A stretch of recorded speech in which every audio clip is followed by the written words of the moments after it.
Hello, and welcome to show number 2340 of Eyes on Success, a weekly program covering a wide variety of topics of interest to people with vision loss.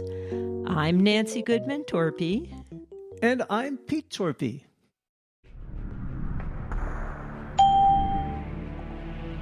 Welcome to Eurofly. Training. Speech mode talk. Training dialogue. Trainings combo box Cessna C-152 Czech Republic Kunta CZ0086 collapsed. Dashboard window. Computer on. 951L. Strobe lights on. Cabin lights on. Taxi lights on. Well, we're just about ready to take off, and for any of you who would like to enjoy the experience of trying to fly a plane, this is the show for you. We'll be talking with Lukas Hosnedl about the Eurofly flight simulation program, which is fully accessible and provides a detailed flight simulation experience that enables you to fly your choice of aircraft from and to any destination with detailed real-time feedback and control. But first, for our tip of the week. This week's tip comes from Lukas Hosnedl. For my tip of the week, since we have been talking about a game, I would dare to recommend another audio game. This one is much less complex because it's not supposed to be a real simulator, but it's supposed to be just for fun. It's a mainstream video game. I believe most of you have at least heard the name before because it's called Mortal Kombat. It's a famous mainstream fighting video game, like one-on-one, where you pick a character and your only job is to beat your opponent to submission or to death.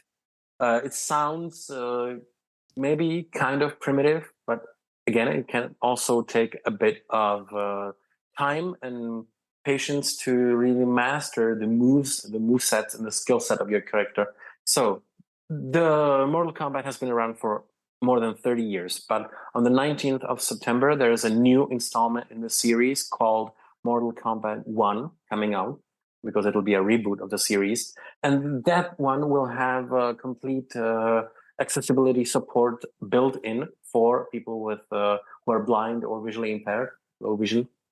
So the game will be coming out for the PC as well as for the PlayStation 5 and Microsoft Xbox gaming consoles. So if there are any gamers among the listeners who would like to give it a try and maybe have not heard of this before, mark the 19th of September in your calendars if a fighting game is your kind of thing.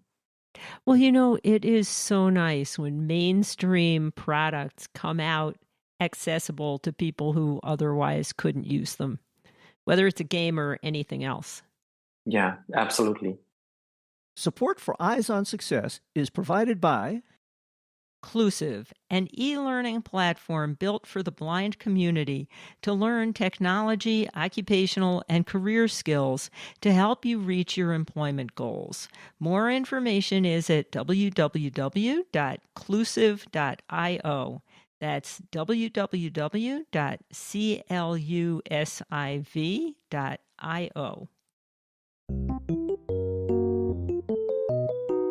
You are listening to Eyes on Success. Success, success, success, success, success. Let's start by meeting Lukas. My name is Lukas Hosnedl, but you can call me just Lukas. I come from Prague, which is the capital of the Czech Republic. I was born totally blind, and I've always been interested since I was a little kid in playing video games, or rather watching my sighted brother play video games. I've always been interested in games all my life.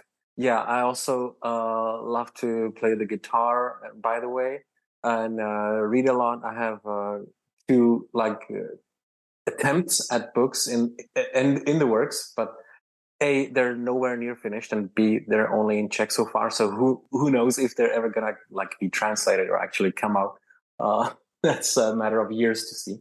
And my main job and my main interest is accessibility consulting which I actually do for a living.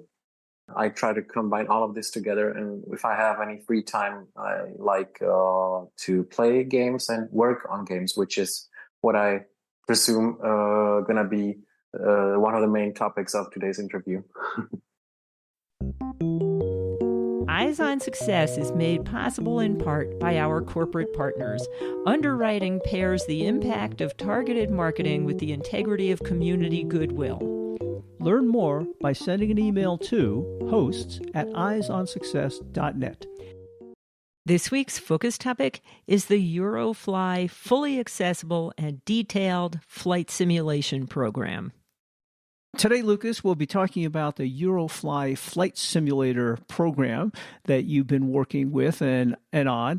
And this is something a little bit new for Nancy and myself. We're not particularly game players, so you'll have to walk us through this a little bit. Tell us what the Eurofly program is. Okay, so the whole thing started out in 2016 in the summer when the first public version came out, but it took, I believe, another year until the first public version in English, because the program is originally created in Slovakia by a solo programmer called Stefan Kiss, or Stefan, who originally started the whole thing just as a hobby project for his own fun, his own enjoyment. And as the name implies, it's a flight simulator in audio only. So it's an audio game with online elements where any flight the player takes in the Eurofly is actually recorded on the server. The player's score and ranking is calculated based on how they perform in the flights.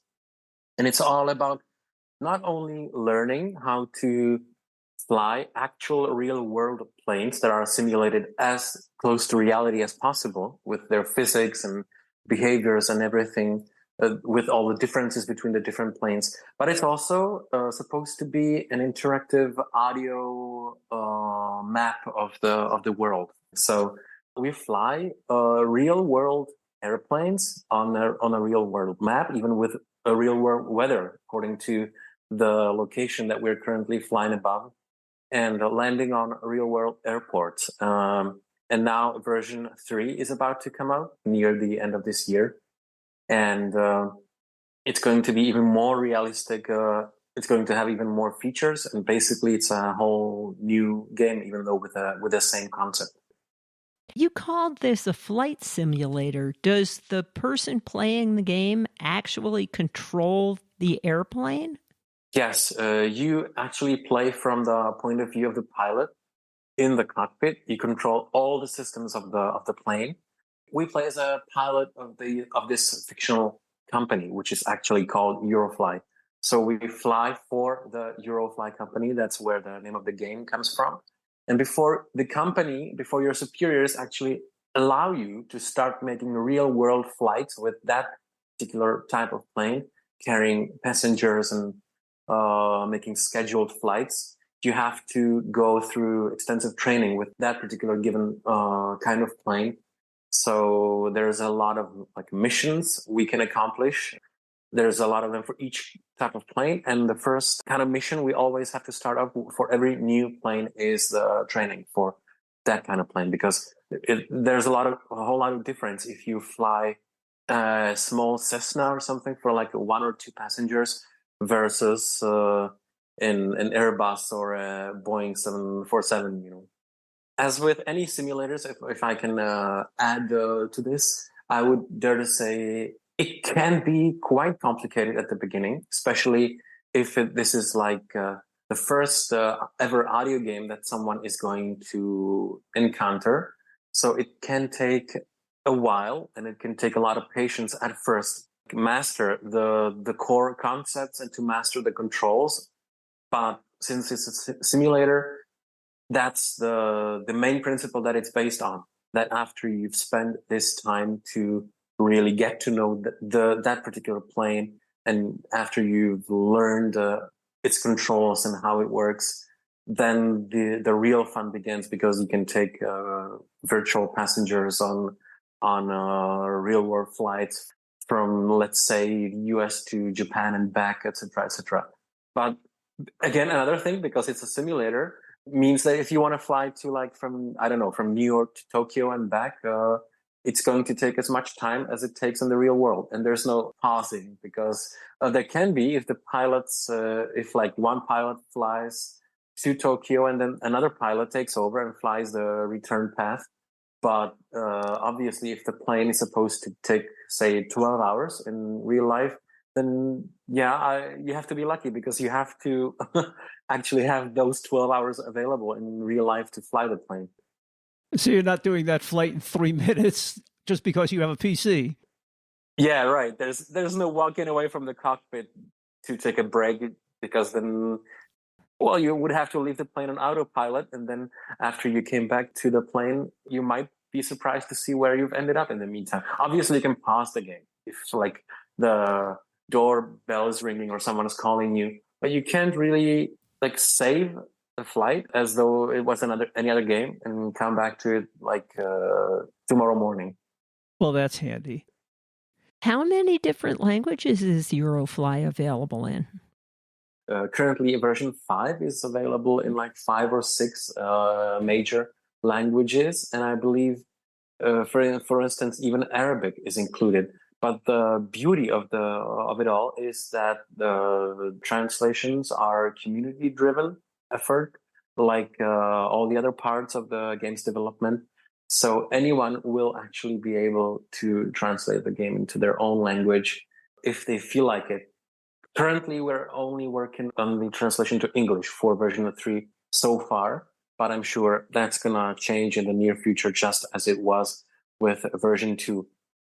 So when I think of flight simulators, I know a lot of sighted people are really involved in those and really enjoy them. And this sounds like an opportunity for people with visual impairments to actually run a flight simulator. And you mentioned that it was all in audio. Is Stefan, the developer, blind? Is that why he did this? Yes, he's blind himself. I believe he was born blind as well.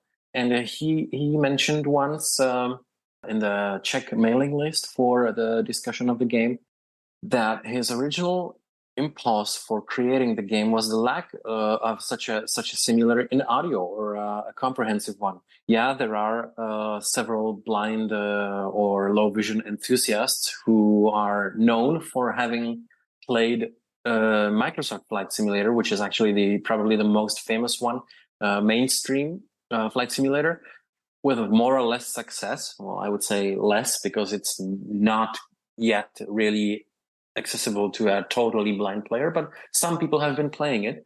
But Stefan was missing a simulator that would be all in audio, specifically like made for blind people, wouldn't require a whole lot of technical know-how just to set up and just to get started, and would be just fun to play and learn how, from the very beginnings to the very end, to becoming a pro, how flying a plane works. Because even if some people play Microsoft Flight Simulator, it's still basically about, the only thing you can do independently is pick your destination. Then you have to let the AI and all the automated systems of the plane fly itself for you and watch it, basically. And that's more or less the only thing you can do in Microsoft Flight Simulator. So in the United States, we have a lot of lawyers, and I understand that it is actually illegal for a person whose vision isn't sufficiently good to get a pilot's license. But we did an episode in December, so less than a year ago, where we interviewed a young woman who couldn't see, and she was taught how to fly one of these little 2-seater Cessnas. And she actually flew cross country with her flight instructor in the passenger seat, with many takeoffs and landings. And she said it was really exciting. Yeah, I can believe that. I've also had a similar experience, although just once, where I've been to a physical flight simulator, or a flight training pod, or how I would say that in English. And a real life pilot has been explaining the controls to me, and we've made 2 flights, and I have also enjoyed that immensely. I have to say, I almost envy that lucky woman, and I'm really glad for her, But yeah, this has been one of the main reasons for Stefan to start creating Eurofly in the first place, because he said, like, first, not every single blind or low vision person who's possibly interested has had this kind of luck or fortune in their lives to try flying a plane hands-on. And second, even if they did, what Stefan was missing about that kind of experience was that he said, okay, so you get the feel, you get the atmosphere, but you're basically still more or less just doing what another person tells you to, even if you know where all the controls are, all the knobs are, so you know where to reach and which one to press. You're still just fulfilling someone else's instructions. So what he's trying to accomplish with Eurofly is the independence of the decision-making process, because an actual pilot it's not so much about physically like pressing the buttons and knobs, but about making the right decisions at the right time with the right information for the right reasons. So you receive all the information that the plane systems give you, and you perform your decisions based on that. Yeah, and okay, only then do you press some buttons or move some levers. So that's I would say the driving philosophy or the driving force behind Eurofly. And what kind of decisions might you have to make during a flight? Give us some examples. Okay, even before takeoff, since you know where you'll be flying, you even have to take the right amount of fuel. Because if you take too little, obviously it will not be enough for the entirety of the flight. And if it's too much, you may be too heavy. You may have a harder time taking off or maneuvering or landing, because the plane will react slower. Then you have to master the parameters of every single plane, including the takeoff speed and landing speed. So you have to know, okay, so I'm starting at this airport XYZ, where I know the runway is this long. I'm carrying 500 passengers on board, which also changes the weight and the takeoff speed and the maneuverability of my plane. So I have to reach the takeoff speed of, say, 260 kilometers per hour within this time. Then I have to take off at this exact angle, which is pretty sharp. Then you have to pay attention to the weather, because if you're flying through a storm or through heavy rain, this can actually move your plane or put drag on your plane. You have to pay attention to mountains or hillsides, especially when taking off and landing. So you have to take all of these things into account if you want to be able to take off and fly and land successfully. So that all sounds very complex. Have you ever crashed? I'm wondering if I've ever not crashed. It is really complex indeed. And what is your role on the team? Actually, because my main job on this project will be, along with a colleague of mine, will be to create the English translation, because Stefan obviously is like his mother tongue is Slovak, and it's his main language. So my main job will be translating the game, and I've only received the working, playable beta of version 3, which is this new one in the making, just a couple of days ago. Obviously, I've played a lot of Eurofly 2 before, which is what is currently available, what's currently up for the public to download and try for free. This is another important thing to say. The game, or the program, the simulator is and has been and will remain available for free. But this current upcoming version 3 has not just been published yet. Besides converting the Czech or Slovak original version of the program into English, do you have other roles as well?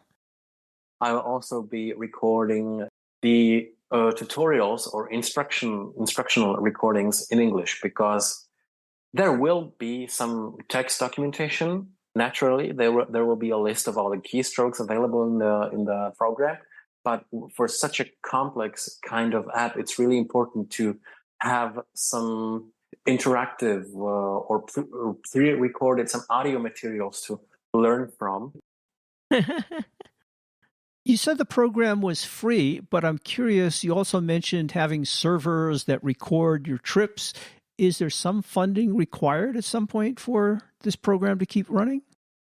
Yeah, there are obviously server costs involved, but Stefan's plan is, and he's not going to change that in the near future or in the coming years. His plan is never to put that burden or that responsibility on the players. He is accepting donations, entirely voluntary, with no obligations, no hidden fees, no hidden trials where the game will stop working for you after a month or anything of that sort. So it's entirely up to everyone, and it's entirely voluntary, but there should never be any required costs or funding or subscriptions just to be able to play the game. My conception of a flight simulation program is that it's quite complex, and you talked about all the details of the physical aspects of the different planes. Did Stefan put this all together from scratch, or is this built on some other foundation program? No, as far as I know, and as far as he's told me, he has indeed built the entire thing from scratch, like obviously with help from several friends and volunteers who are as enthusiastic about the project as he is. But he's done a lot of research and studying, and he's watched movies and read books, and he's talked to people who have had previous experience flying in real life. He's watched a lot of recordings of actual radio communication between the pilots and the towers. But the whole project has been really put together from scratch. So that's why it's taking such a relatively long time to build this new version. Considering the fact that for version 3, he's actually redone the entire program from scratch. With all the previous versions, he was just adding up to it and building on the foundations that were already there. But for this new version 3, he's actually rewritten the entire program in a completely different programming language than what he was using before. Impressive. Well, it sounds like that can be a lot of fun for people who might want to experience flying their own plane, even if they can't see. Absolutely. I hope so. Degree 4. 32. 62. 92. 113. 11. 10. Security zone. Takeoff successful. Out of airport. Airport. Well, now that we took off on our exciting flight, pilot, let us know how we're doing. You are listening to Eyes on Success. Success. Success. Success. Success. Success. Now, for this week's final item, how to obtain Eurofly, how to create a user profile and track your progress, and how to contact the team that is making Eurofly possible, including today's guest. Well, Lukas, if someone would like to fly their own plane and take advantage of some of these tools, how would they do that? For now, unfortunately, as I said, there's only the currently existing version 2 available. But the website is going to be the same even when version 3 comes out. And that is eurofly.stefankis.sk. That's EUROFLY.STEFANKISS.sk, all spelled together. The website is already in English, obviously, and it'll be also for when version 3 comes out.